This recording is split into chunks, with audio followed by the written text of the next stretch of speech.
Hello, I'm Eva Mackamul. I'm a PhD student at INRIA Lille and I'm presenting this work which I have done with my supervisors Géry Casiez and Sylvain Malacria.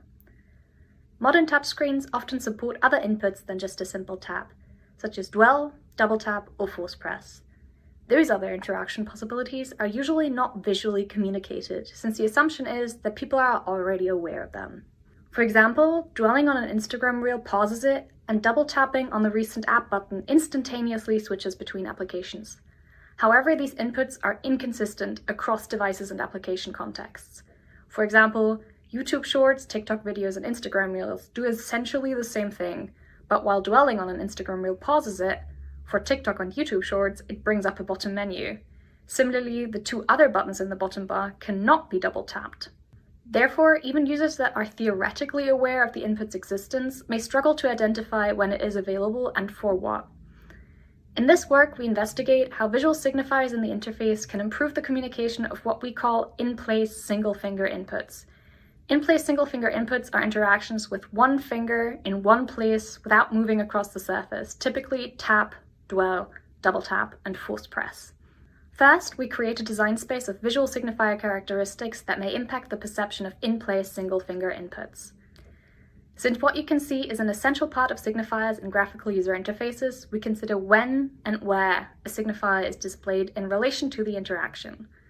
In addition to these concrete concepts, we examine the level of interpretation expected from users to understand the intended meaning of the signifier, with the more conceptual characteristic explicitness.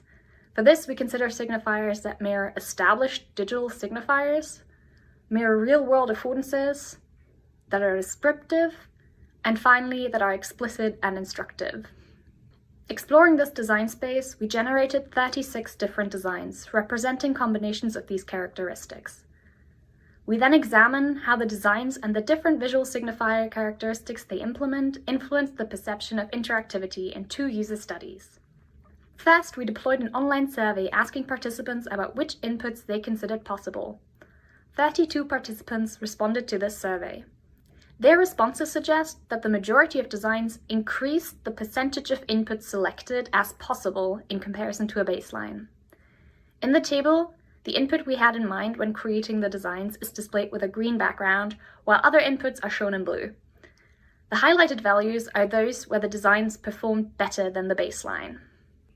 Interestingly, which inputs were selected for each design reveals clusters.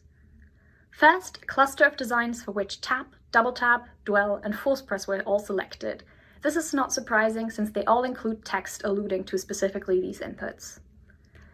Then, more interestingly, a cluster of designs for continuous inputs, specifically force and dwell.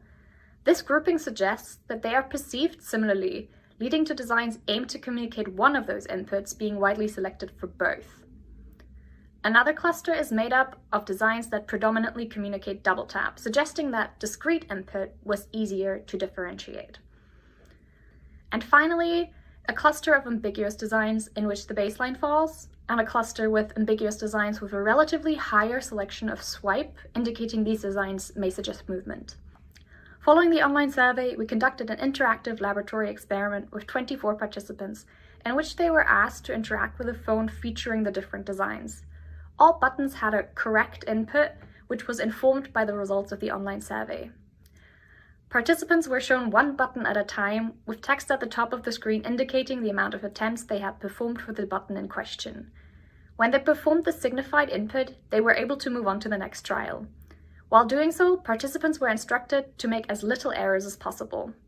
Following these interactions, we asked participants to rate all designs in terms of personal preference and mental effort required to determine the correct interaction. The results of this study confirmed the finding of the online survey that added visual signifiers increase the perception of affordances other than tap, as well as provide further interesting insights. In the experiment, participants were given a maximum of 6 attempts to perform the correct input. Comparing the attempt number of designs for different inputs to their respective baseline reveals that while some designs significantly improved participants' performance, others did increase the attempt number, confirming that some designs are more successful than others. However, overall added signifiers did improve performance in comparison to the baseline.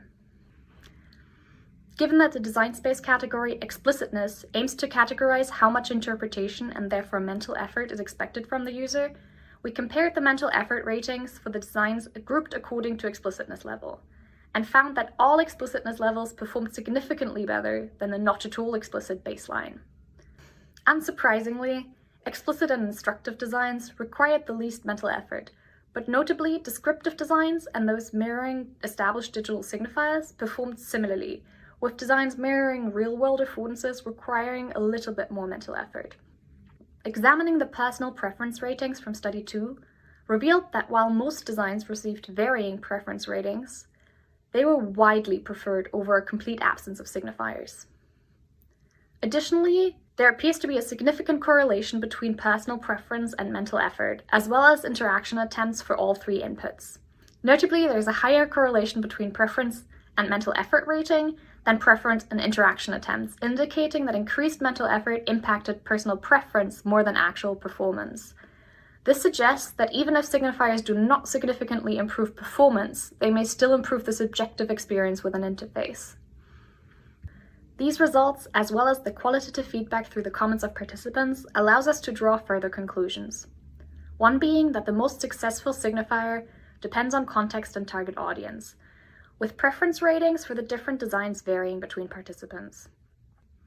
As an example for target audience differences, some participants considered permanently displayed instructions to be a waste of space to a certain degree, while others would have preferred explicit instructions and feedback throughout, stating, "The best would be to first have text to tell me what to do and then a scale that tells me how I'm doing."